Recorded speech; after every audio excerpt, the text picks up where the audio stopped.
Good morning. The startling rate of change which microelectronics is producing in world societies has caused organizations to ponder how long this rate of change can endure and at what level of performance it might end. These are not my words.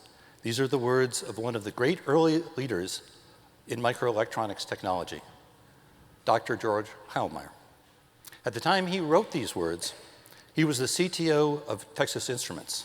He was also, by the way, a very renowned and well-regarded former director of the Defense Advanced Research Projects Agency, DARPA. These were the very first words of a talk that he gave entitled Microelectronics, End of the Beginning or Beginning of the End. George Heilmeyer said these words 35 years ago in 1984. This was, as we'll talk about in a few moments, a time of particular disruption and challenge and change in microelectronics. It was, therefore, a time very similar to today. And that's why what George Heilmeyer had to say then should still matter to us today. End of the beginning or beginning of the end?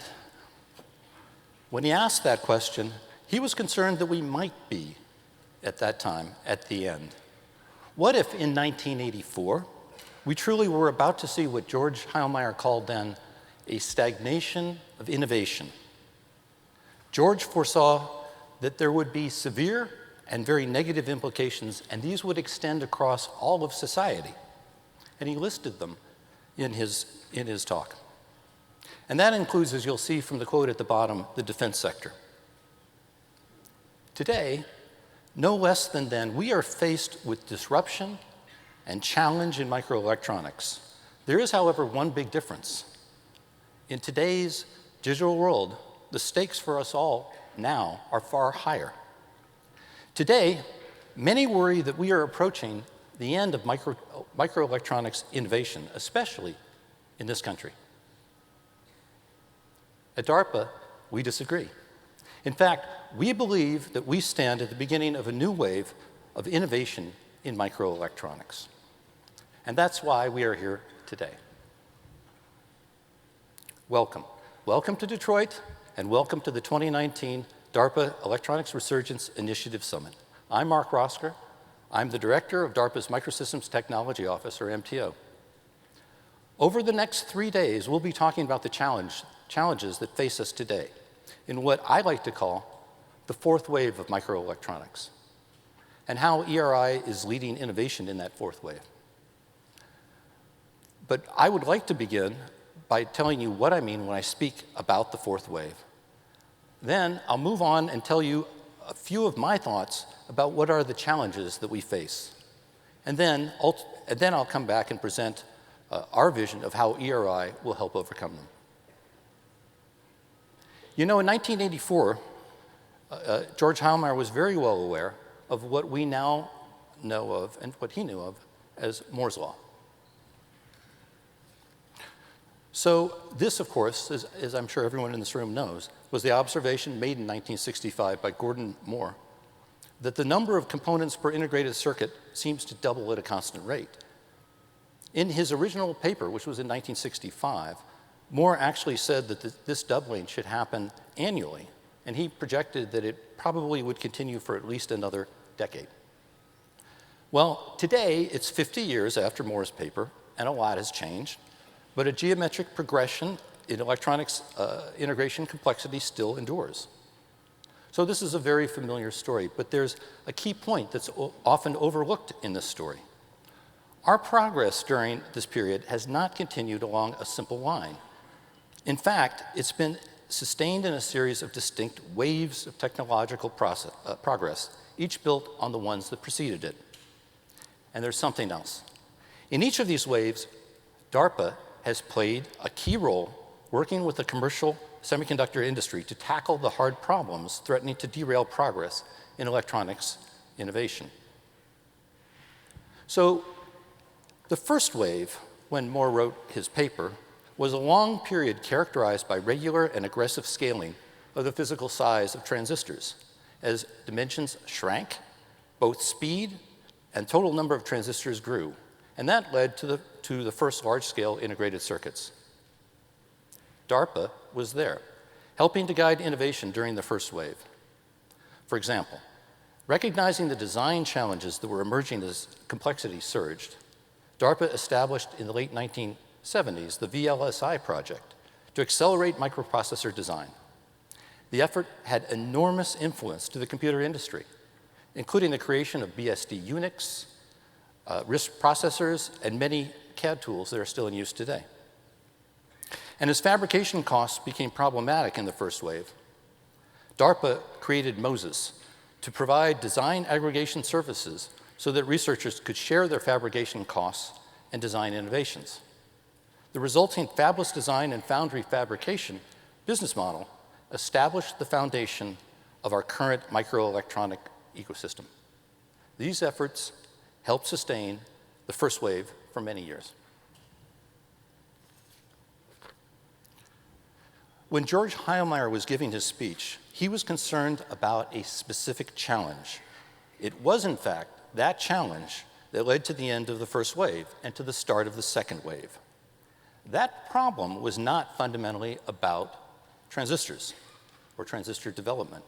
It was a problem actually born of our success. The key problem was that the physical dimensions of transistors were becoming so small and the number of them so large that interconnecting these transistors into circuits was becoming the bottleneck.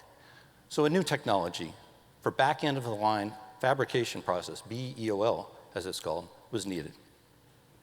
The key innovations that enabled the second wave of microelectronics were new materials and interconnect processes. In particular, low dielectric constant materials and low resistance copper interconnect technologies. These approaches supported transistor device scaling and allowed further reduction in circuit operating voltages.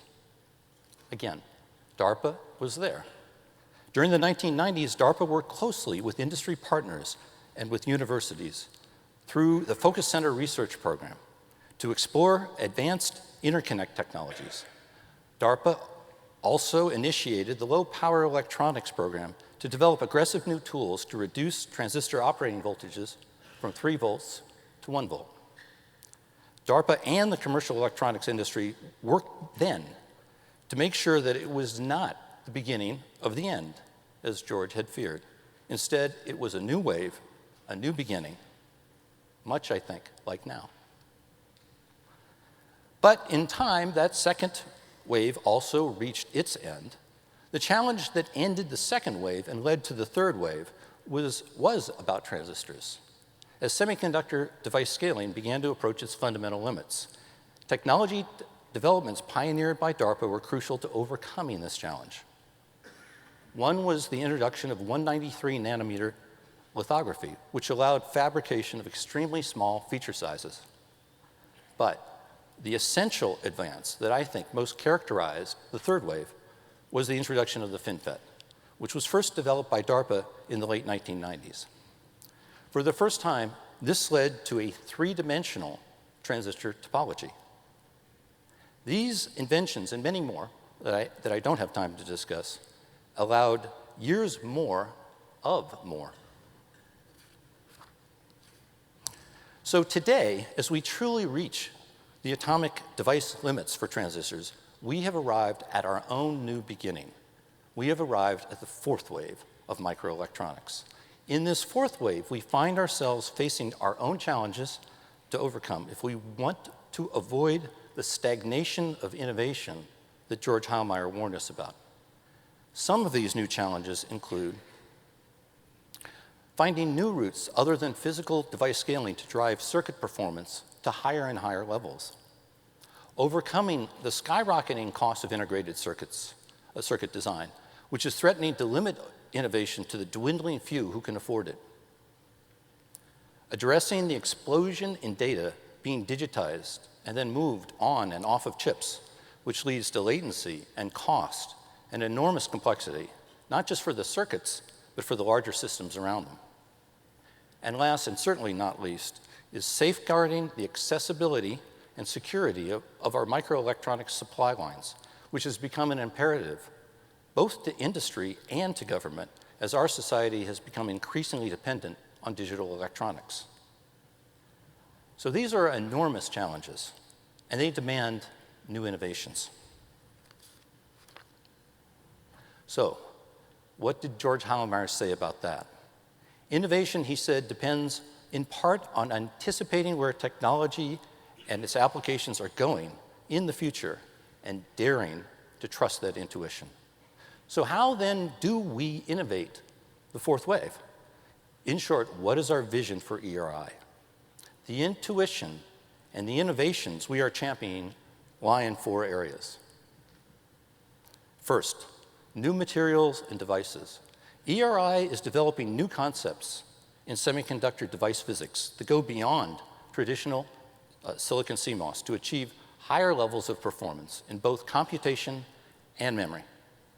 We are exploring new approaches that offer advantages to silicon, as well as approaches that can be combined with current technologies to greatly complement them and improve them.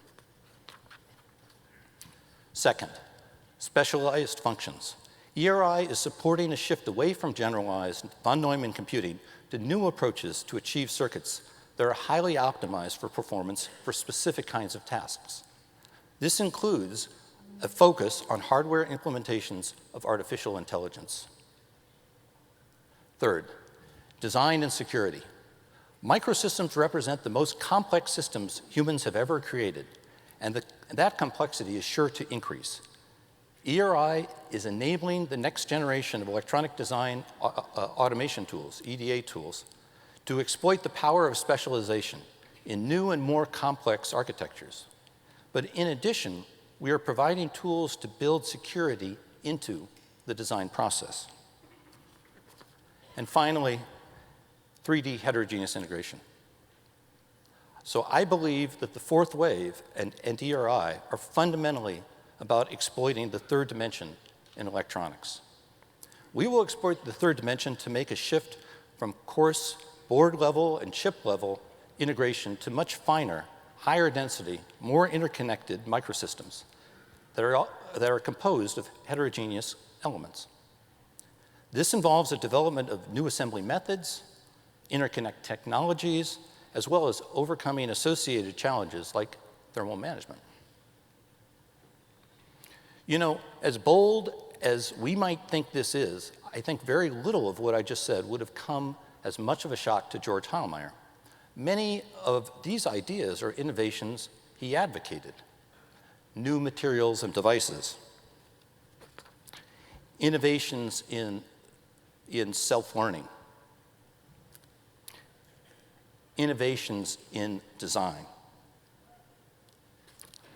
and innovations in interconnection methods. Well, as far thinking as he was, George didn't get everything right. So he also said, it appears that the minimum geometries for high volume ICs will saturate in the range 0.3 to 0.5 microns. Well, he missed that one by about a factor of 100. So he's not perfect, but still he didn't do too badly.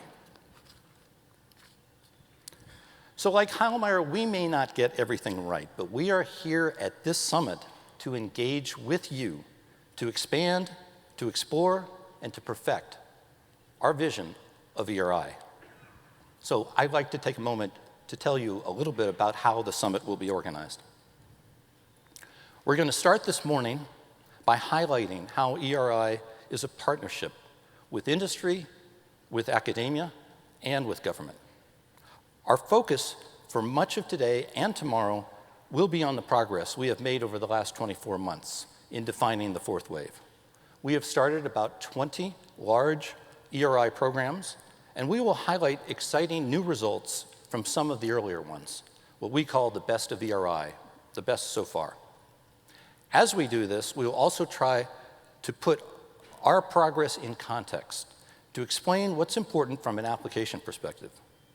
We will spend time later tomorrow talking with the MTO program managers about the latest group of programs we have just started.